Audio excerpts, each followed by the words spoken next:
dikondhangake dadi wong pinter, dadi wong ndugal kewarisan kuwi ora ana gunane. Ora ana gunane ya.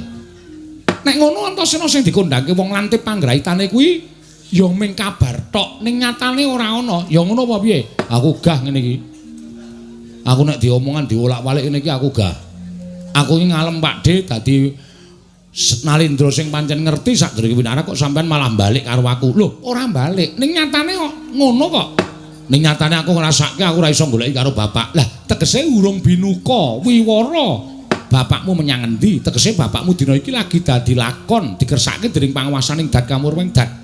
Nah, dadi pinter kaya ngapa? Pinter njara langit persasat pendhita ingkang wis sak traju sak bobot kalahan para Jawata wae. Nek tok takoni mongko durung dadi keparenging dewa, bapakmu dingerteni menyang endi? Ora bakal ngerti, nadyan wakmu ing Ndarawati ya ora bakal ngerti. Ngono ya, Dik. Iya.